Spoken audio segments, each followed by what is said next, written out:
Assalamualaikum warahmatullahi wabarakatuh. Om Swastiastu, Shalom, Namo Buddhaya, salam kebajikan bagi kita semua. Perkenalkan, nama saya Sun Fadil dari Prodi Ekonomi Pembangunan semester 1.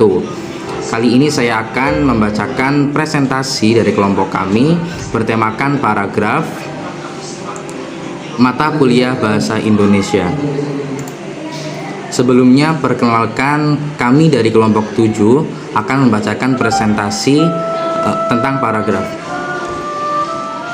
Anggota dari kelompok kami yaitu Itmamul Ahkam, Saudari Bias Fajriah, dan Saudari Isnaini Umi Hasanah. Pengertian paragraf. Paragraf adalah serangkaian kalimat yang saling bertalian untuk membentuk sebuah gagasan atau ide. Dalam hierarki kebahasaan, paragraf merupakan suatu yang lebih tinggi atau lebih luas dari kalimat. Paragraf juga bisa disebut dengan wacana. Jenis-jenis paragraf. Jenis-jenis paragraf, yang pertama ada paragraf narasi, yang kedua ada paragraf deskripsi, yang ketiga ada paragraf eksposisi, yang keempat ada paragraf argumentasi, serta yang kelima ada paragraf persuasi. Kita akan bahas satu persatu. Yang pertama ada paragraf narasi. Paragraf narasi adalah suatu jenis paragraf yang menceritakan suatu kejadian atau suatu peristiwa berdasarkan urutan waktu. Paragraf narasi terdiri dari narasi kejadian atau narasi runtut dari cerita. Yang kedua ada paragraf deskripsi.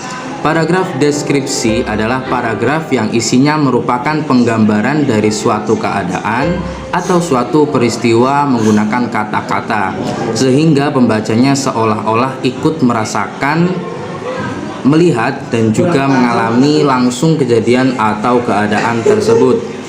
Yang ketiga ada paragraf eksposisi.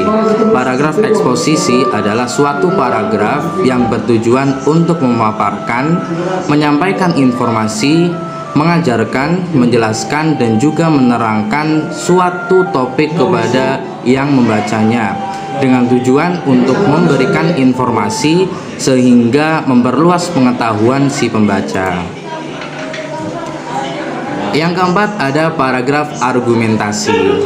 Paragraf argumentasi adalah suatu jenis paragraf yang mengungkapkan ide, gagasan, ataupun pendapat penulis dengan disertai bukti dan juga fakta. Tujuannya yaitu supaya si pembaca yakin bahwa ide, gagasan, dan pendapat tersebut adalah benar adanya atau dalam kata lain terbukti. Dan yang kelima adalah paragraf persuasi. Paragraf persuasi adalah suatu bentuk atau jenis karangan yang mempunyai tujuan membujuk pembaca supaya ingin berbuat sesuatu sesuai dengan keinginan penulisnya.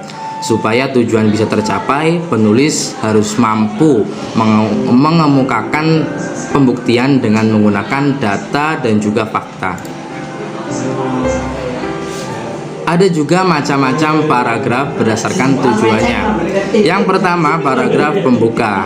Paragraf pembuka biasanya memiliki sifat ringkas, menarik, dan bertugas menyiapkan pikiran pembaca kepada masalah yang akan diuraikan. Yang kedua ada paragraf penghubung. Paragraf penghubung berisi inti masalah yang hendak disampaikan kepada pembaca. Baik secara fisik, paragraf ini lebih panjang daripada paragraf pembuka. Sifat paragraf penghubung bergantung pada pola dan jenis karangannya. Dan yang terakhir dari paragraf berdasarkan tujuannya yaitu paragraf penutup. Paragraf penutup biasanya berisi simpulan atau argumentasi, atau bisa juga diartikan penegasan kembali maksud saya, mengenai hal-hal yang dianggap penting. Nah, macam-macam paragraf berdasarkan letak kalimat utama. Yang pertama, paragraf deduktif. Paragraf deduktif ditandai dengan terdapatnya kalimat utama di awal paragraf dan dimulai dengan pernyataan umum yang disusun dengan uraian atau penjelasan khusus. Ada juga paragraf induktif. Paragraf induktif ditandai dengan terdapatnya kalimat utama di akhir paragraf dan diawali dengan uraian atau penjelasan yang bersifat khusus dan diakhiri dengan pernyataan umum. Yang terakhir ada paragraf campuran. Paragraf campuran ditandai dengan terdapatnya kalimat utama di awal dan di akhir paragraf. Kalimat utama yang terletak di akhir merupakan kalimat yang bersifat penegasan kembali. Macam-macam paragraf berdasarkan isi. Paragraf deskripsi. Paragraf deskripsi ditandai dengan kalimat utama yang tidak tercantum secara nyata dan tema paragraf tersirat dalam keseluruhan paragraf. Biasanya dipakai untuk melakukan sesuatu hal, keadaan, situasi dalam cerita. Ada juga paragraf proses. Paragraf proses ditandai dengan tidak terdapatnya kalimat utama dan pikiran utamanya tersirat dalam kalimat-kalimat penjelas yang memaparkan urutan suatu kejadian atau proses, meliputi waktu, ruang, klimaks, dan anti klimaks. Ada paragraf efektif.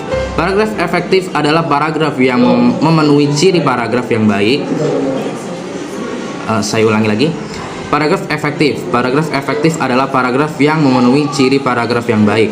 Paragrafnya terdiri atas satu pikiran utama dan lebih dari satu pikiran penjelas. Tidak boleh ada kalimat subang, harus ada koherensi antar kalimat. Nah, terima kasih telah bergabung dengan kelompok kami. Semoga apa yang kami sampaikan bisa bermanfaat bagi teman-teman semua. Dan apabila terdapat kekurangan atau apa yang telah kami sampaikan kurang jelas, bisa langsung bertanya ke moderator. Saya Suhud Nun Fadil pamit undur diri. Wassalamualaikum warahmatullahi wabarakatuh. Om Swastiastu, Shalom, Namo Buddhaya, salam kebajikan bagi kita semua.